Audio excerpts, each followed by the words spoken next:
రైతు బంధు లేదు. అయ్యో! ఎక్కడ రైతు బంధు? ఎక్కడి కథ? ఇప్పుడు ఇప్పుడు పడతది బాస్ ఖచ్చితంగా ఏస్తాడు. డౌటే లేదు. అది ఏయకపోతే కథమేనే గవర్నమెంటే కూలిపోతది. అది ఏయకపోతే ఏమన్నా ఉందా? ఖచ్చితంగా పడతది గానీ, దానికి ఎలక్షన్‌లకు లింక్ ఉంది. ఇప్పుడు రైతు బంధు స్టార్ట్ అయినప్పటి నుంచి ఇప్పటిదాకా ఎలక్షన్‌లకు లింకే. ఎప్పుడు ఎలక్షన్‌లు ఉంటాయో అప్పుడు ఏస్తారు. మన అకౌంట్‌లో పడంగానే అబ్బా! పైసలొచ్చినాయని చెప్పి మళ్ళీ మనం వెళ్లి ఓటేయాలి గదా! అట్లా.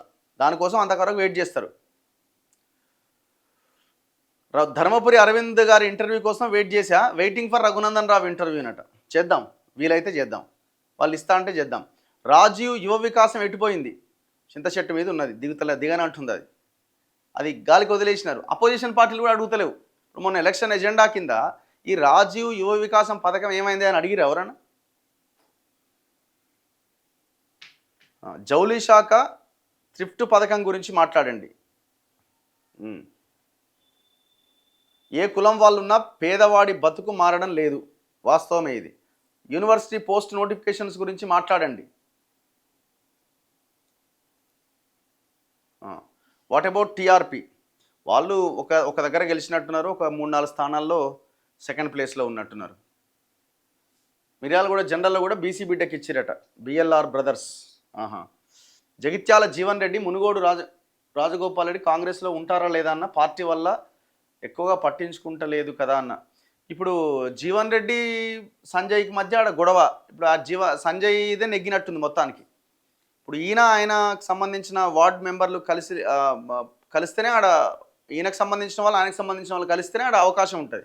అది ఇక్కడ ఏమైందంటే పార్టీ విప్పు జారీ చేసింది కదా. పార్టీ విప్పు జారీ చేసినప్పుడు ఏమైంది?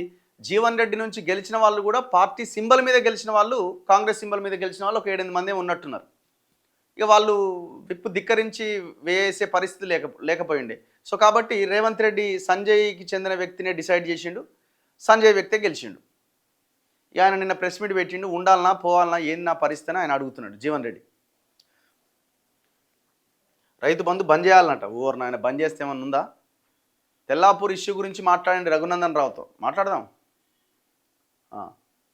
రఘువన్న కోదాడ్ రాజేష్ గురించి మాట్లాడండి. Lockup death. కాశీం సార్ మాట్లాడాలి అన్న రిగార్డింగ్ యూనివర్సిటీ నోటిఫికేషన్స్ గురించి. ఓకే,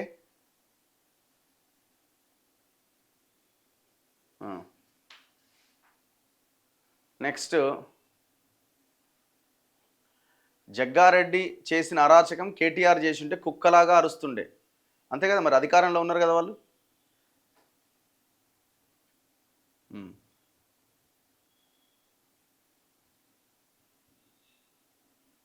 బీఆర్ఎస్ వాళ్ళు బీసీలకు వ్యతిరేకంగా పనిచేసిన రెడ్డికి టికెట్ ఇస్తే ఏమైందో తెలిసింది కదా.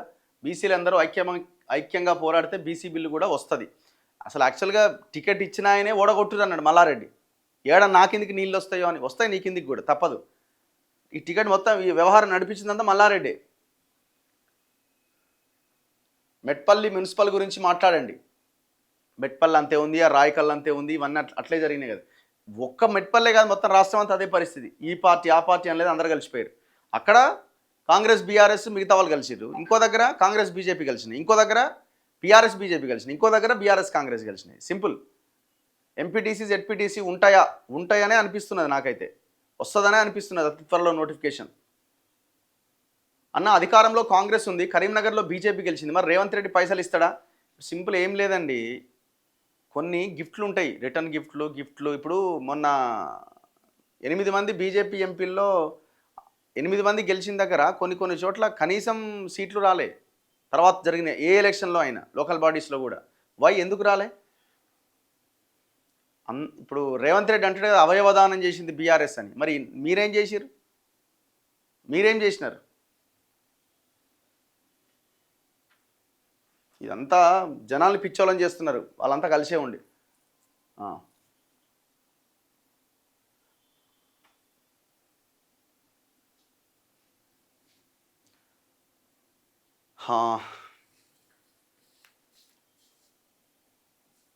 నెక్స్ట్, నేను మధ్యతరగతి కుటుంబం నుంచి వచ్చిన యువకుని. ప్రస్తుతం యుఎస్ఏ ఫ్లోరిడాలో మాస్టర్స్ చేస్తున్నాను. మధ్యతరగతి ప్రజల జీవితం మరియు రాజకీయాలపైన అనుభవాలు పంచుకోవాలని ఉంది. దయచేసి ఒక చిన్న ఇంటర్వ్యూకి అవకాశం ఇవ్వండి అట. చేద్దాం.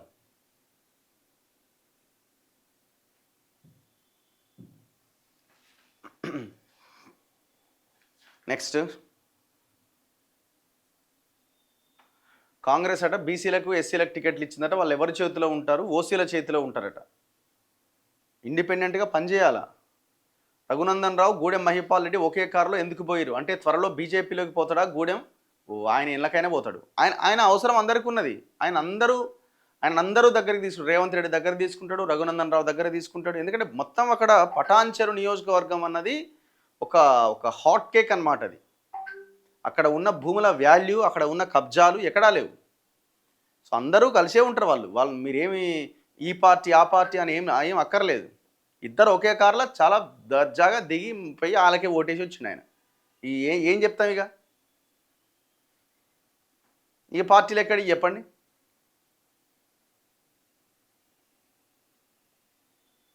చివరికి బీజేపీ అధ్యక్షుడు కూడా ఏమంటుండు, అవును ఆయనకి ఎక్స్ అఫీషియో ఓటు ఉన్నది, పోయి వేసిండేమో, తప్పే ఉంది అంటాడు.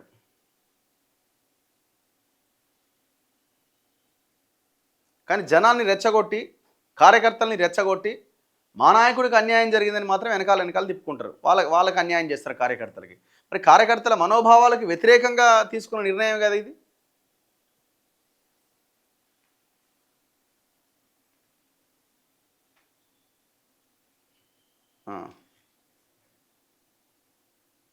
భూమి లేని మా లాంటి వాళ్ళ పరిస్థితి ఏంటి? మాకు ఏ బంధువులు ఉండవు రావు. అదే కదా రేవంత్ రెడ్డి ఏమో మీకు భూములే అవసరం లేదు, భూమి ఎందుకు, చదువు కావాలంటుండు.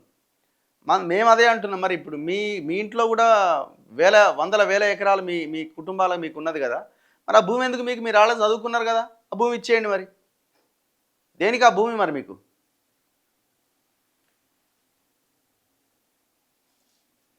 చలో నెక్స్ట్, ఇట్లా ఈ నిన్న ఎలక్షన్ వ్యవహారం అంతా జరిగింది. మళ్ళీ ఇవాళ ఇంకేం డ్రామా ఉందో చూడాలి.